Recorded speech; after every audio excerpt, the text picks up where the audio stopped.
Hey hello hi viewers, welcome back to your channel Krida Kshetra. I hope आप सभी लोग बहुत ही अच्छे होंगे, खुश होंगे, मस्त होंगे और अपनी स्टडी बहुत ही अच्छे से कर रहे होंगे। तो दोस्तों, जैसा कि हम लोग योगा के बारे में पढ़ रहे थे, हमने योगा के 2 पार्ट कंप्लीट कर लिए, फर्स्ट और सेकंड, जिसमें हम लोगों ने योगा के इतिहास के बारे में, योगा के प्रकार के बारे में, योगा किस शब्द से बना है, इन सब के बारे में चर्चा कर लिया है। अब हमारा जो ये लास्ट योगा का जो पार्ट है, इसमें हम लोग क्रियाओं के बारे में बात करेंगे। इसके बारे में षट कर्म के बारे में, जैसे हठ योग में क्या षट कर्म कहते हैं या शुद्ध क्रिया कहते हैं, तो हम लोग षट कर्म के बारे में बात करेंगे कि क्या है षट कर्म, किस टाइप के होते हैं, क्यों करना चाहिए, तो इनके बारे में चर्चा करेंगे। और जैसे ही ये वाली सीरीज़ हमारी योगा का ये चैप्टर कंप्लीट होता है, तो हम लोग योगा से रिलेटेड क्वेश्चन सीरीज करेंगे। उसके बाद हम लोग LT के सिलेबस के अकॉर्डिंग चलेंगे, क्योंकि LT एग्ज़ाम आ रहा है सुनने में कि जनवरी तक में फॉर्म आने की उम्मीद है। तो मे बी आई होप आ जाए तो बहुत ही अच्छा है।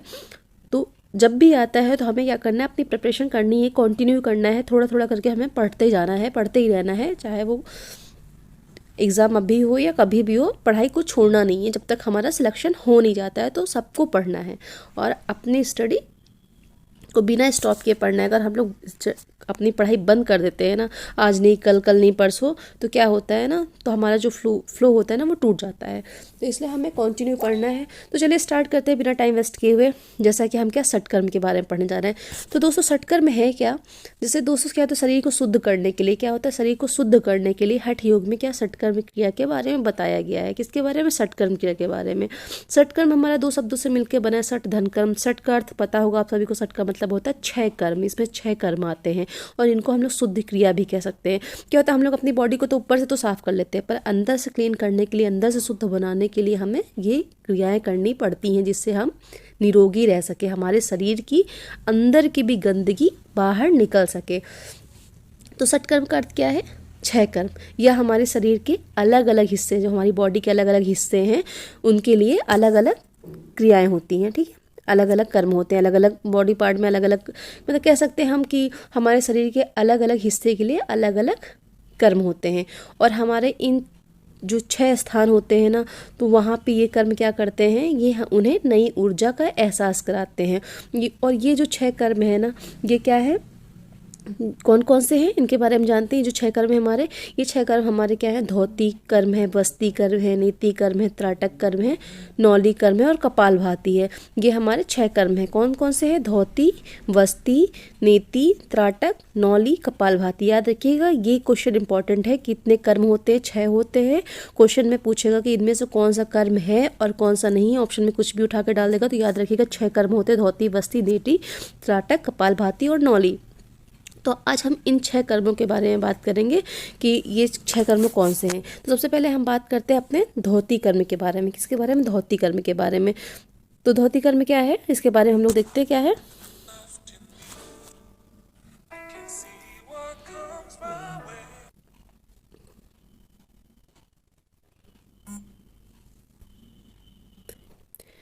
तो जैसे ये 6 षटकर्म, हमारे 6 षटकर्मों का उल्लेख किया गया, धौती, वस्ती, नीति, त्राटक, नौली और कपालभाति का किया। तो हमारा जो पहला क्या है, धौती।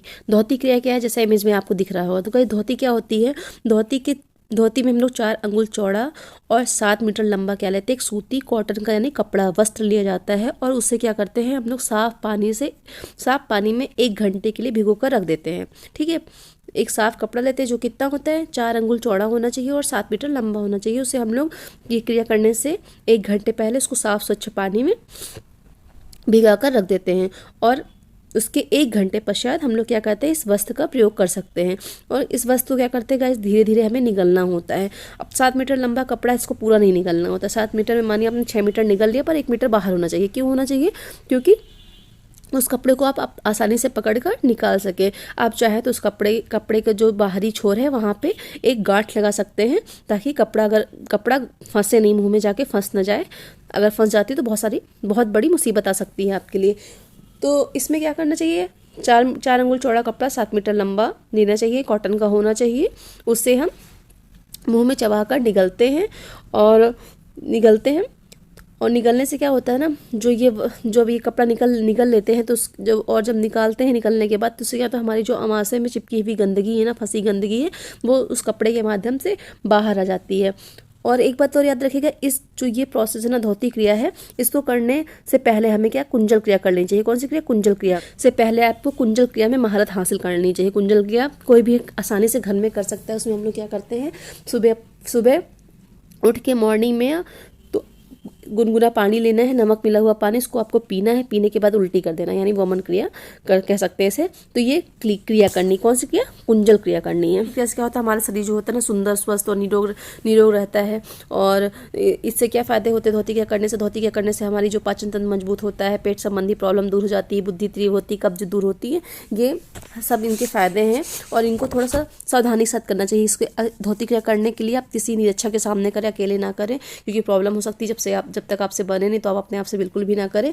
और आपके हाथ धुले होने चाहिए, आपके नेल्स कटे होने चाहिए, और क्या होता है कपड़ा भी साफ़ होना चाहिए। अगर आप जब ये क्रिया करते हैं उससे पहले कपड़ा अच्छा क्लीन होना चाहिए। और जब ये प्रोसेस कंप्लीट कर ले तो उसके बाद भी आप अपने ये धोती को या पट्टी को इसको धो के अच्छे से साफ़ करके सुखा के इसको पैक करके अच्छे से रखें।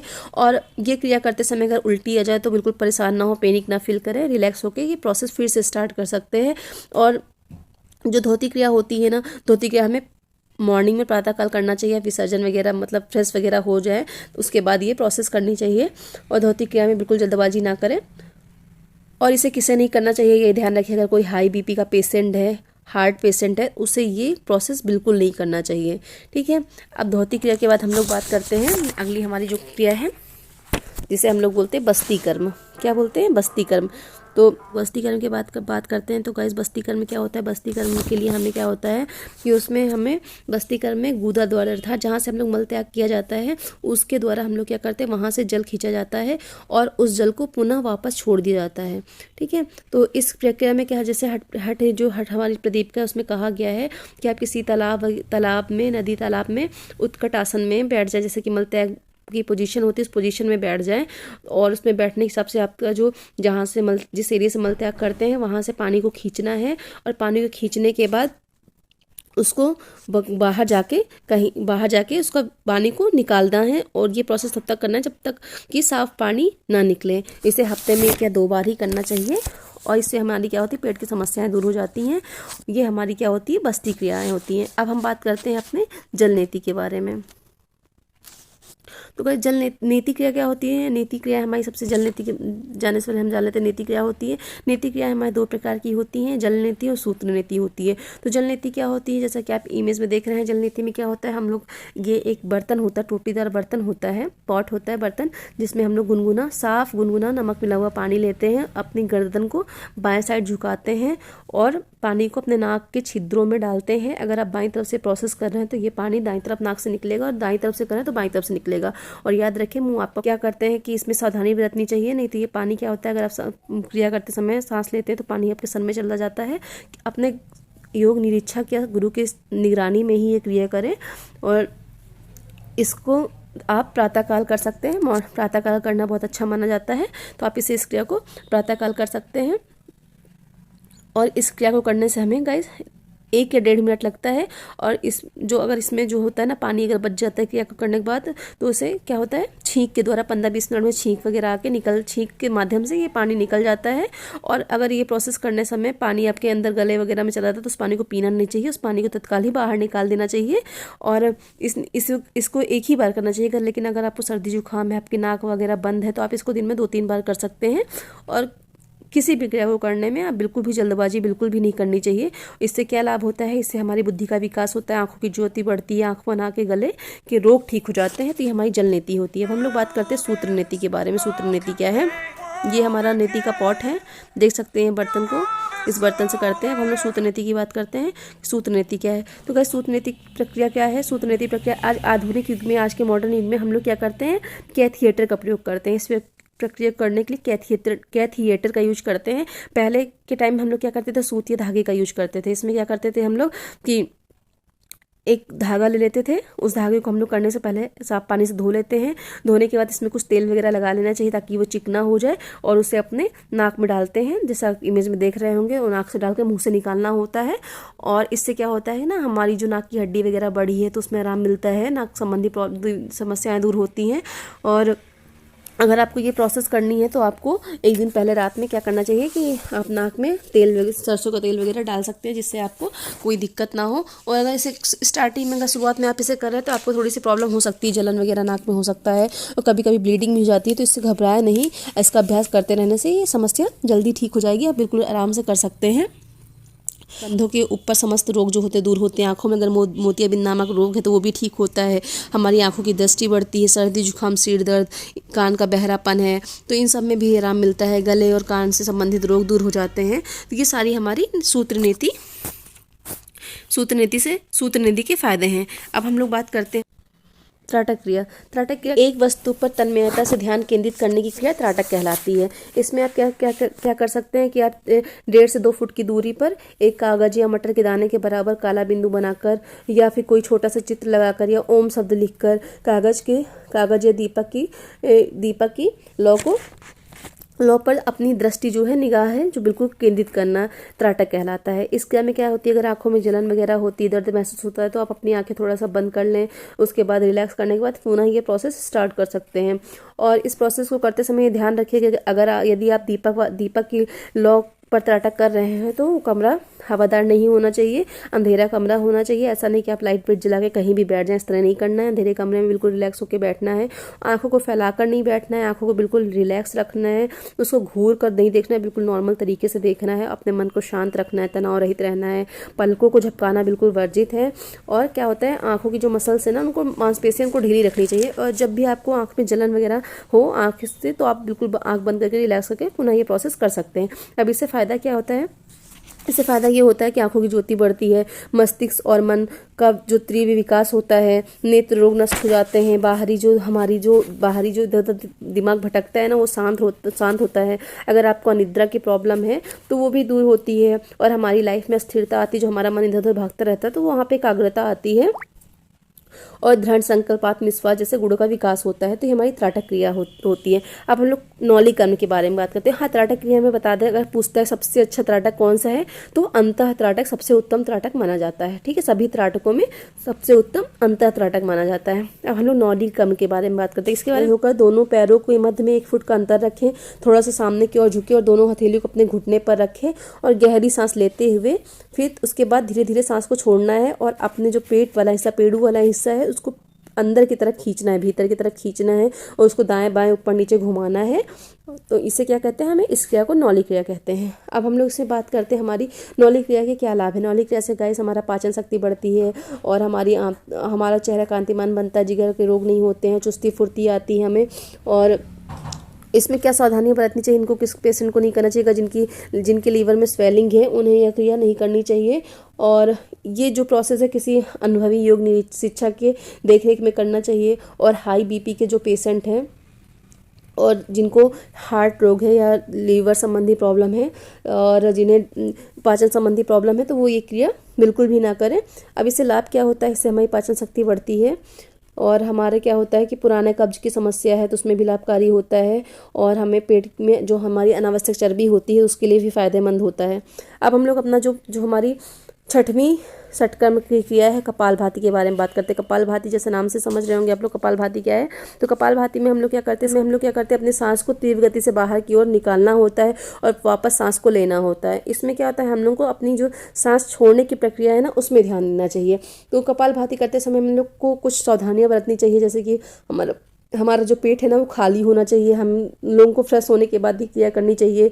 और हमारा जो अगर इसमें जो हाई बीपी के पेशेंट हैं, हार्ट पेशेंट हैं, उन्हें क्रिया नहीं करना चाहिए। और सांस जब छोड़ते हैं ना उस समय में ध्यान देना चाहिए कि वो झटका हमारे पेट में ना लगे। और इससे फ़ायदा क्या होता है, इससे हमारा ब्लड जो होता है शुद्ध होता है, श्वसन तंत्र जो होते हैं ना ठीक से कार्य करते हैं, मस्तिष्क शांत और स्थित रहता है और हमारा स्वभाव चिड़चिड़ा नहीं होता है। हमारी जो बुद्धि तीव्र होती है, शारीरिक मानसिक शक्ति बढ़ती है। तो ये हमारे सारे क्या है बेनिफिट है षटकर्म के।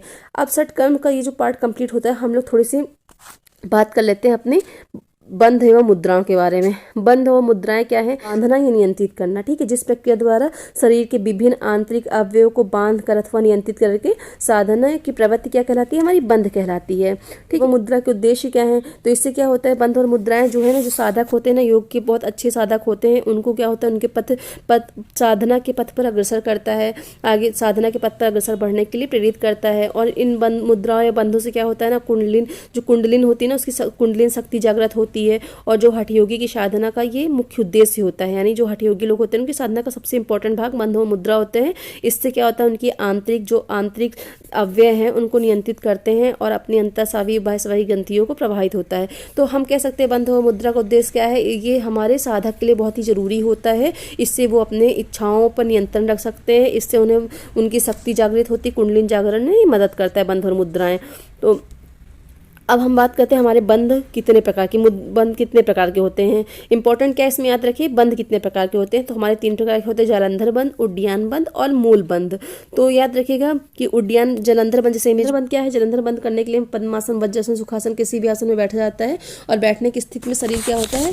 स्थिर होना चाहिए तथा हाथ हमारे बंद होने चाहिए। आंखें भी हमारी समान रूप से बंद होनी चाहिए, नहीं जबरदस्ती या जोर से बंद नहीं करना चाहिए। और लंबी लंबी सांस ले और फिर सांस को रोकिए तथा सांस पर संयम करें, सिर झुकाकर अपने जो सर है अपने सर को झुकाकर ये प्रोसेस करना चाहिए। जालंधर बंध से हमारे क्या लाभ होता है? इससे श्वसन तंत्र मजबूत होता है, पाचन तंत्र हमारा स्वस्थ और मजबूत बनता है, और क्या होता है, चेहरा हमारा कांतिमान बनता है, और पेट से संबंधित मांसपेशियां मजबूत होती हैं। अब हम बात करते हैं उड्डयन बंध। उड्डयन बंध क्या होता है? इसे भी हम लोग पद्मासन, सुखासन, वज्रासन, जिस भी सिद्धासन, जो भी आसन आपको कंफर्ट लगे उसमें बैठ के करना चाहिए। इसमें क्या करते हैं कि इसमें हम लोग क्या करते हैं, सांस को पूरा छोड़ देते हैं। सांस छोड़ने के बाद हम अपने सांसों को कंट्रोल करते हैं। उसके बाद हम अपने पेट को अंदर की तरफ दबाते हैं और उसको उसी प्रोसेस में रोके रहते हैं, फिर नॉर्मल स्थिति में आते हैं। तो ये हमारी क्या कहलाती है? हमारी उड्डयन बंध कहलाती है।